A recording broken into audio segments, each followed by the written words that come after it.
Welcome to the Sixth Wheels Consulting Podcast, dialoguing disability and discussing difference, inclusion, and all abilities in today's world. Now here are your hosts, Matthew Shapiro and Bob Nolly. Oh my gosh, you keep finding your way back to us. That's a good sign. Bob Nolly here with Matthew Shapiro. Matthew, what's up? How are you, Bob? I'm doing great. Doing great. We're in the middle of the blazing heat of the summer, but it is all good. It's all good. Yeah, it was at 90-degree heat today. I didn't know what to do with myself. Yeah. Let me tell you, we got better things to do than talk about the weather for these folks. I gotcha. I'm so jealous. Well, jealous is a bad thing. That carries all sort of bad connotations. Like maybe I'm just a little bit envious because when people in social media or even in magazines that take pictures of places they've been, people just linger over them. They're so successful. We just want them so much. And that's why, just one reason, I think National Geographic is such an epic, iconic magazine. Of course, it's a great piece of journalism, but it's the photos in there because people that will never go to those places can almost get a very tactile sensation of places from around the world. Sure. And so now I'm going to bring this back home. Don't worry. So one thing that's so important is you have just taken a huge trip to, the four corners of the earth. Yeah. So, and I think this is a perfect segue because I think, as we talked about in our intro episode, we want each episode of this podcast to focus on a different topic. And so I'll talk about the trip in just a second, but based on that kind of preface, tonight's episode is really about traveling for people with disabilities and how there are good things that come with that and there are bad things that come with that. But to kind of kick us off, yes, I did just have an amazing opportunity with my family we took a trip to South Africa. And so we were gone for 3 weeks and we went to Paris. We broke the trip up in a certain way, and I'll explain why in just a second. But we went to Paris, and then after Paris, we hit 3 spots in South Africa: Cape Town, Durban, and St. Lucia. And then after South Africa, we went to Amsterdam. And this was my first big trip out of the country. I've been to like Mexico and Jamaica and things like that, but Mexico and Jamaica, they seem so much like the States that this really was my first opportunity to really kind of get a feel for what it's really like to be out of kind of the United States and kind of the surrounding countries. And so this was just a really cool opportunity. We were on a trip that was an all-accessible safari, and there were probably 17 other people and their families in our group with us. We stayed in some amazing places. We were on in like a reserve for part of it, and we did some safaris, got some incredible pictures, and it was definitely a trip that we'll remember for quite a while, and it was very, very cool to be a part of. Before you even got on the plane or left the gate here in Richmond, how long were you preparing to get ready to go? Yeah, so that's a great question, and that's what I'm here for. I toss them out, and you get to hit them. You're just killing it already. I like it. So that's an interesting point, right? Because for people with disabilities, it's not as simple to just say, I'm going to hop on a plane or I'm going to drive somewhere, like I'm going to drive to the beach for a weekend. Because, and in all my examples, I'll probably be using my background and in other things. But like for me, I can't just hop in a car, hop on a plane and go somewhere, right? Like I have to make sure that my hotel rooms are wheelchair accessible and have roll-in showers, because I'm not somebody who can use a tub or I need to have situations where I can use the equipment that I have, because Unfortunately, we don't travel lightly when we travel. I travel with what's called a Hoyer lift, and that helps me get in and out of my chair, into a bed or into a shower chair or some other place, because I am too large. I enjoy the occasional meal, and I'm too large to be picked up anymore. And then also, you have to make sure that you have accessible transportation to and from all of your airports, and make sure that all of that is lined up. And it was interesting because when you're going to foreign countries, like, you kind of are familiar with the lay of the land when you're traveling within the States. But when you're going to foreign countries, you're not 100% certain of like how accessibility is going to go, and if you're going to have accessible transportation, and if you're going to, have a place that's accessible, because people might say something is accessible, but when you get there, their definition of accessible is completely different from my definition of accessible. So, you're not going at it blind, but you're going at it with some healthy skepticism, I would say. And the trip was incredible. We had a few snafus for us, but there's to get back to your original question, you have to do a lot of preparation. You have to plan months and months in advance to make sure that you have accessible cars and have accessible taxis and have all your equipment where you need it to. You might have to rent equipment. You might have to do all kinds of things. And so, like I said, it's not as easy to just like hop on a plane or hop in a car and go somewhere. There's months and months of planning that's involved. And so, even as you're gearing up for the trip, you are in sort of trip mode, so to speak. Sure, that makes a great deal of sense, because it's not like you could just pack a bag and get somebody to drive to the airport and get on a plane and go to Washington or New York. Right. Like, it's a much bigger event. You've got to look at every waypoint, at every stop along the way, and make sure your accommodations are in order. Right. You've got to make sure any equipment you have is going to get there. Every leg of every flight, you have to make sure the airline is going to be able to, accommodate handling the gear. And even more so than that, handling me, because believe it or not, when I have to fly on a plane, again, because I don't transfer on my own, in pretty much all situations, the airline has to help me transfer onto the plane. And so, like, the way that process works is always really interesting, because they have what's called an aisle chair, and it's a very skinny chair that they're able to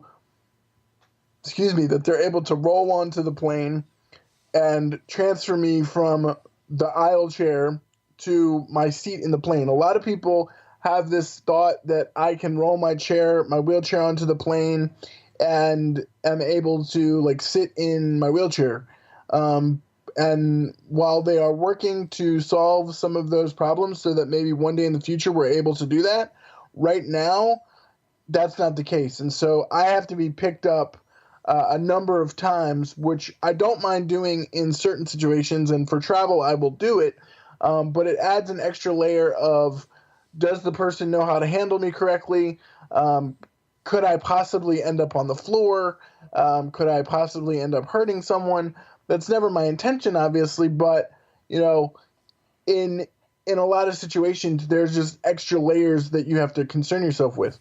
And one of the things that we've gone about doing is actually purchased there's a transfer sling that we have, and it actually helps the airlines with my transfer, because I've sort of stated, I'm no light feather. I enjoy the occasional meal, and it makes it more challenging for the transfer. So that sling helps a lot in doing that process. And so that part really helped with the transfer pieces. And there's some other pieces that we can dive into here in a few minutes too, but there's just a lot of layers that go into traveling when you're a person. Yeah. So did you fly out of Richmond, or did you drive to New York or Washington or somewhere? Right. So usually, particularly for this trip, usually we try to find direct flights, because if you're having to do a bunch of different, Connectors, that's more time that's more times you're having to be lifted on and off the plane, on and off the aisle chair. If you don't get a long layover for those connectors, I am the first one on the plane and I'm always the last one off the plane. So, if you have a 30-minute window in between in between your one flight and your other flight and you're me, I'm never going to make that, because it always takes the airlines so much longer to bring my chair back up from under the so that I can get to my next appropriate gate. I think anybody that's traveled just, can imagine that even somebody that doesn't have to handle the equipment as you do are hard pressed to get from gate to gate in major metropolitan or international airports. Right. And so, like I said, we always have to build in, usually when we have layovers, we usually build in about a 2.5 hour or 3 hour layover just to give us enough time to make our connecting flights in time. Yeah, you really have to plan for that. Yeah. Okay, so you left the country, and your first stop abroad, you said you went through Paris, was the first stop? We hit Paris the first time.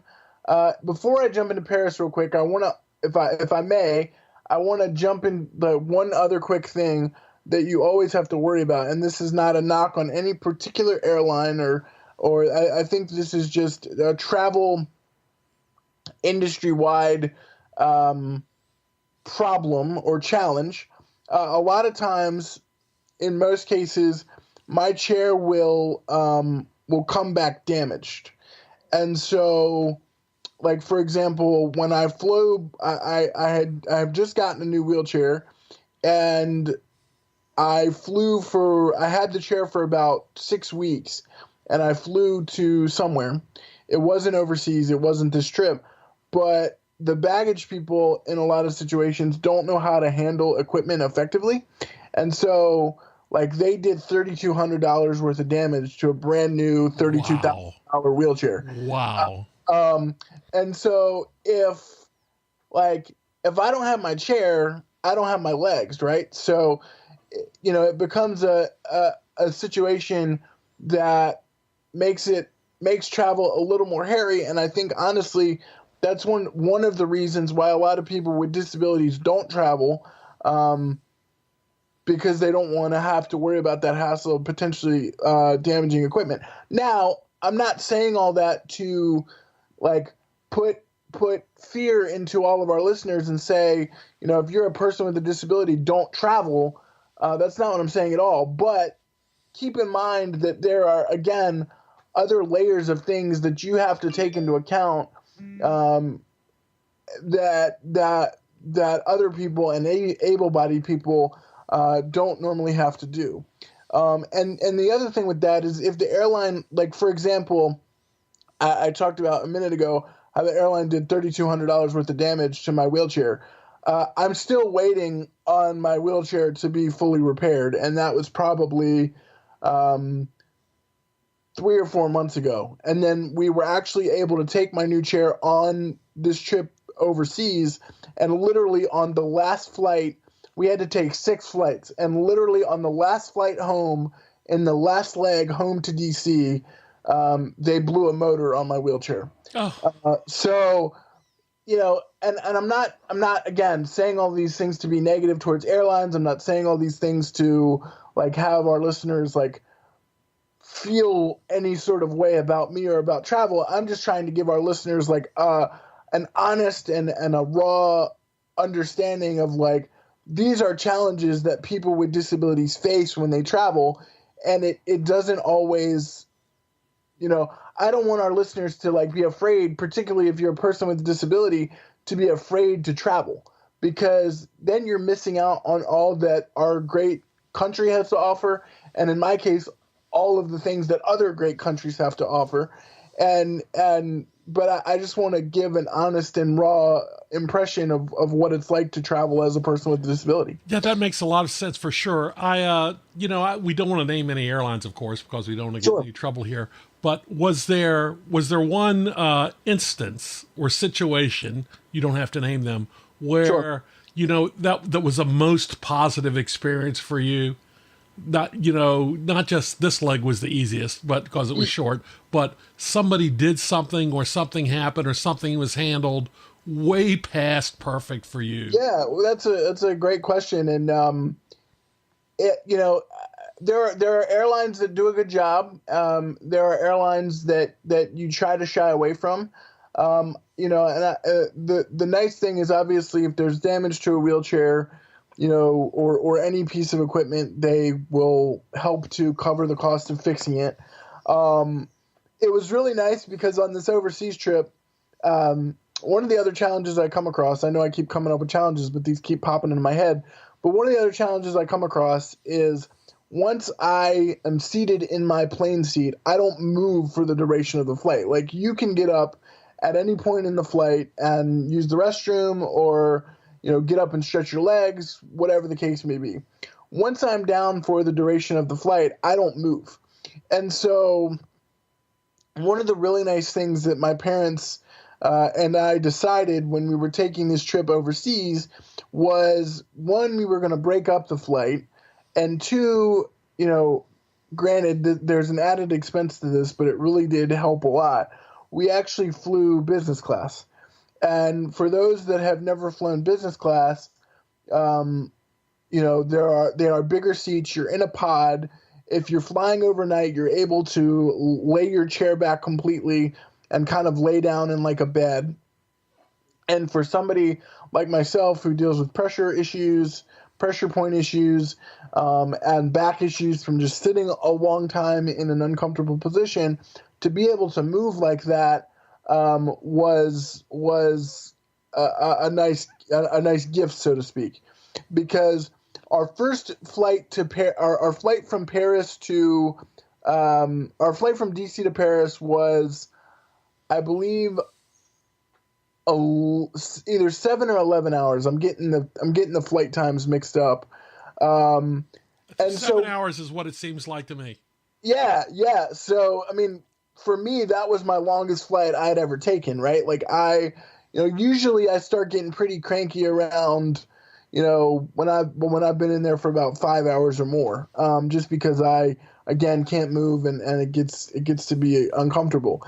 But with these business class seats, I was able to maneuver a little bit more. I was able to move around a little bit more, which was really nice. And we actually also flew overnight. So we, as with most overseas travel, they usually try to tell you to take a red-eye flight so that you can get on the plane, you can sleep, and you wake up and you're like an hour or two away from your location. And that seemed to work out very well. And it also helped that there was a lot of really good entertainment on the plane with the good movies and a lot of good like you had your own little console thing to keep yourself entertained. Sure, a little entertainment unit. Yeah, so it was very nice. There's some very unique things about airline travel when we got overseas that we don't see in the United States. One of the things, and I know I'll get back to your original question of like where did we go, but things just keep popping into my head. One of the things that actually happened when you were overseas in the foreign countries is, in America, usually they transfer you or a person with a disability in like the tramway of the airlines, right? So you go down, maybe 5 or 10 minutes before everyone else. You're the first one on the plane, and they get you on the aisle chair in the tramway. Well, in like Durban and Cape Town and South Africa and Amsterdam, they actually like came and got you like 30 or 40 minutes before the flight, and they like took you on this special car. Like I loaded up on this car, they drove me over to the plane, and I boarded directly from the car. Like they had hydraulics on the car, and I was able to board directly from like this transfer car onto the plane from the aisle seat. So it was a whole new experience that I had not gotten to experience yet. I quite liked it more because I was able to stay in my chair a little bit longer, which obviously is the most comfortable situation for me. And it was just a situation that I hadn't experienced before, and it would be nice if that was something that we could incorporate here in the States. But I don't know if that's sort of a situation. It was kind of like a lift car. So the car like went up and down and was able to get me on board in my wheelchair, and then they transferred me from the car to the aisle seat and the aisle seat to the plane seat, which was just a different way of doing things. That's great. Oh my gosh, that's great. Yeah, it was very, very cool. So did you just jump on another flight in Paris, or did you tour that city? Yeah, so as I said a little earlier, we had to break up the flights so that I'm not constantly flying. Yeah. Because again, I would get very cranky. So we stayed 3 days in Paris. Oh. And you know, we visited the Eiffel Tower, kind of went under the Eiffel Tower. Didn't really go up into the Eiffel Tower because there was really only one section that was wheelchair accessible. So we visited the Eiffel Tower, did the whole Paris, cafe scene, and got to the cafes. Stayed in this really nice little like bed and breakfast that had a roll-in shower. Because again, you're always got to question whether they're going to be fully accessible. But they had a roll-in shower. Great experience. The sidewalks in Paris are very narrow, so it was very interesting to navigate Paris in my wheelchair because of the narrow sidewalks. But it was great. You know, we had great bread and great food and great wine. That's what everybody says about it. That's what they say. Yeah, and we were able to rest for a few days before we continued on to our next stop in South Africa, because from Paris to South Africa, I believe was an 11-hour flight. That feels about right. Yep. If I remember correct, it was about an 11-hour flight. And again, had to do the whole same rigmarole that we talked about before. Had great seats, slept overnight, did all that. And we got to South Africa and joined up with our safari group. As I said, that was all for all people with disabilities and their families. We had 3 great guides with us pretty much most of the trip. And they when we did our safari excursions, they got us up and close and personal with some great animals. We saw giraffes, we saw elephants, we saw many different types of birds, all kinds of great stuff that we got incredible pictures of, and everything. They had accessible vans where everyone could load on.